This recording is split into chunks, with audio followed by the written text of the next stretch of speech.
inside, Oubre, and Brunson goes down. The jumper in, out, and in again. George against Hart, step back.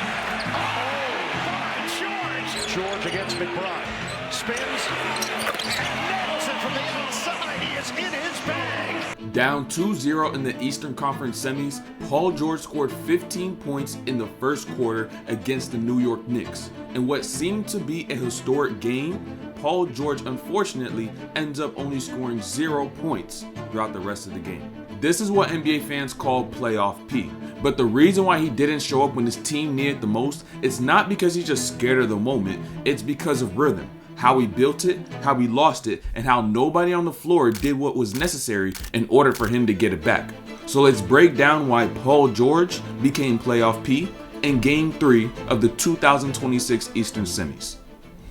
On the first bucket by PG, Joel Embiid's post-up draws help, and since McBride gets lost on that weak side to rotate, Paul George is open and knocks down that spot-up three. On the second bucket, Paul George gets a cross screen in the corner from Kelly Oubre, and he cuts along that baseline and Hart chases, and Jalen Brunson doesn't notice that Paul George cuts on the baseline, so he gets the catch, pump fakes, and gets the dunk in the easy two at the rim. Now notice how in those first two buckets, Paul George didn't create the advantage. Embiid did on the first play, he caught the ball, shot, and got his bucket. On the second one, Oubre set the screen, so now he was able to get his angle and gets it easy too. Now this is where Paul George begins to get smooth, and he gets hot to get 15. Third bucket, PG rips that left side, but since McBride comes over from Edgecombe's cut and blows the play up, PG regains possession, slows down, and reassesses the floor. And now he creates his mid-range shot against Josh Hart, and he gets his bucket. On the fourth bucket, you see Oubre turn, and he's supposed to set Paul George a cross screen, but instead, since he has a size advantage, he turns, seals right there in the middle of the paint, and posts up the smaller Jalen Brunson. And now Hart comes over to help, Paul George drifts over to that right side, and now he gets his catch and shoot three and knocks it down. After Paul George has nothing on this baseline cut, he just brings the ball back out, and this is just straight up a heat check three. He takes a step back in the corner and knocks it down. At this point, PG is in perfect rhythm, so on this play, he ends up getting the swing from Grimes on a closeout from McBride, and McBride plays perfect defense, but since PG is already in rhythm, he just shoots over the top and gets his bucket. Through that first quarter, notice how PG got his rhythm. He started with what's easy and getting that spot up three and getting that dunk. And then afterwards, he got into what was more difficult and tough. But in basketball, you can't stay hot forever and you must cool down. And when you cool down, you must do whatever you can to get your rhythm back. And that is exactly what Paul George and the 76ers lacked when it came to their approach of attack in the last 3 quarters of the game. So now, let's break down that. On his first action when he checks back in the game during the second quarter, Paul George gets an isolation against Landry Shamet. But I want you to pay attention to 2 things. First, the Knicks are on a 13-4 run, which means they have the momentum and the Sixers need to get a bucket. And second, notice Maxey, Embiid, and Nick Nurse on this play. It's a 13-4 New York run. We're all tied up. George. Working against Shamet. George knocked away, gets it back. Couldn't recover.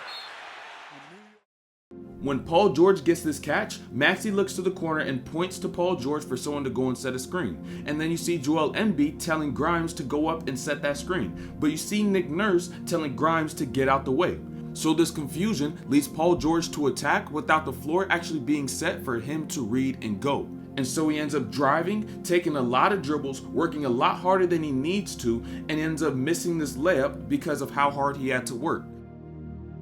About a minute later, we have Paul George who's running the pick and roll with Embiid, and although they do generate a decent look from 3, this is a completely different approach of attack, and Paul George even ends up getting another pick and roll for Embiid, and which ends up in Embiid taking this mid-range shot, which are 2 decent looks, but if we understand and analyze what happened in that first quarter, we learn 2 things. 1, Paul George operates best playing off the ball and off the spot up, and 2, he also operates best while playing in isolation, and we all already know that from Paul George's game. But shifting his attack to now playing in pick and rolls and then playing in isolations where there's no set attack has now caused him not to be able to build his rhythm the right way like we've seen in that first quarter. And on top of that, playing in the pick and roll requires Paul George to become the playmaker and to be the one to make the pass out of creating the advantage by getting 2 on the ball.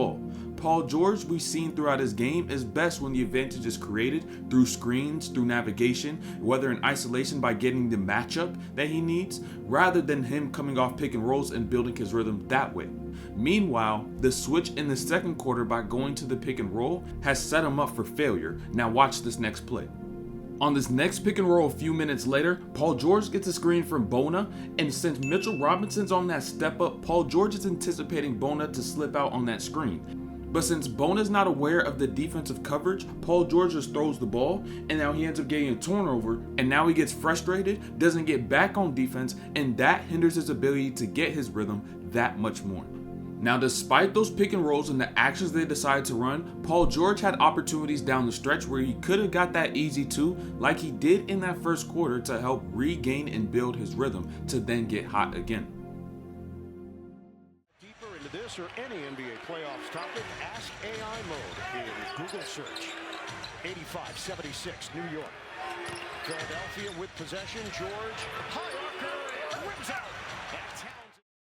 At the beginning of the fourth, Paul George gets the screen from Barlow, and notice how Josh Hart plays this. He ends up chasing this, and then Paul George goes out to that three-point line, dribbles down, and tries to get this spin fade, and it's a very tough shot, and he misses. But if he would have made this one change, it would have made a big difference. So instead of him coming off the screen and going out to the three-point line to make this catch, Josh Hart chased on that screen. So if Paul George stayed tight to Barlow and stayed in the mid-range on that catch, Josh Hart, one, would have been on his tail side as he tries to recover from that chase, and two, he wouldn't have been forced to pick up his dribble much earlier because Clarkson, when he dug off of VJ Edgecombe, forced him to pick the ball up.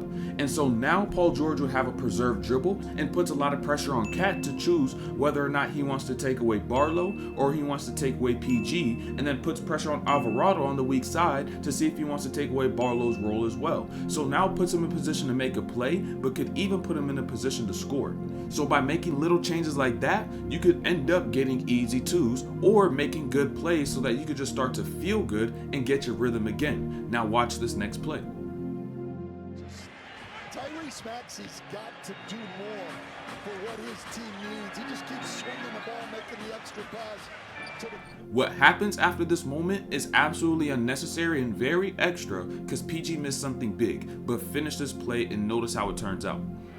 That's not going to be good enough. 10 to shoot. George penetrates back outside. Embiid. He got bumped there by Bridges trying to create space. Embiid puts it up. It rims out on a three. Offensive rebound. Knocked out of George's hands. Maxey's.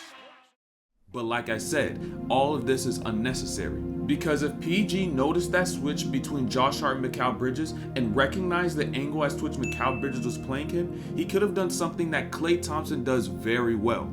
And when you see Klay Thompson get top lock coming out that corner on any pin down, he loves to work his way into the defender's body and then get separation for a lob pass over the top, and he gets it easy two on it every single time. If Paul George recognized that same positioning with Mikal Bridges, he should have been more physical, got into his frame, and he would have had an easy lob pass over the top because there's no weak side help, and he would have been able to get his two. But this is a matter of watching film, recognizing angles, and also being physical enough to make sure that you're able to get to your spots and find those open spaces in the midst of plays. And so by learning reads like this, it can help any basketball player, including you, build your rhythm as well. Great job executing out of the doubles. 19 for Bridges. The hot streak continues. George from the corner. Bang! Off the heel. And now this play is just a mindset thing. And since Paul George hasn't hit a shot since the first quarter, his mindset should be to get to the rim and get a layup rather than forcing up another shot because he doesn't have his rhythm. And so on a play like this, where you got the Knicks in rotation and Paul George's man Josh Hart goes on the whole opposite side of the floor and is making a hard closeout off these swings, Paul George should automatically rip an attack because Josh Hart's ability to then stop, change direction, and stay in front and stay at a good angle is very low. And Paul George could either get to the rim and finish, or he could actually end up drawing a foul and getting himself to the free throw line, which is also another great solution for any player to build their rhythm. So in the midst of these plays, the priority has to be him to build his rhythm back again properly, which starts by getting the easy two. So here is the full picture. Paul George built his rhythm in the first quarter by being an advantage receiver, getting spot-up threes, the easy dunk off a cross screen, clean catches off of other people's gravity. Those simple looks built the foundation, and then he started making tough shots. That order mattered. But the moment that order flipped and he became the initiator, the pick and roll playmaker, the guy who had to think his way through possessions, the rhythm was gone. And once it was gone, he stopped doing the little things that could have brought him back. The seals, the slips, the closeout opportunities, the easy twos that don't require a hot hand. It should have been a coaching and a player priority for him to get those easy twos. But after that first quarter, everything lived on the perimeter, from pin downs and cross screens and pick and rolls. And nothing was around the rim. Nothing designed for him just to see the ball go through the rim again. And that's the playoff P pattern. Roll flipped, rhythm gone, easy twos ignored. And now by the time the fourth quarter comes around, you're drawing up plays and swinging the ball over to a cold shooter from three, which now has resulted in the 76ers going down 3-0 to the New York Knicks and now getting swept.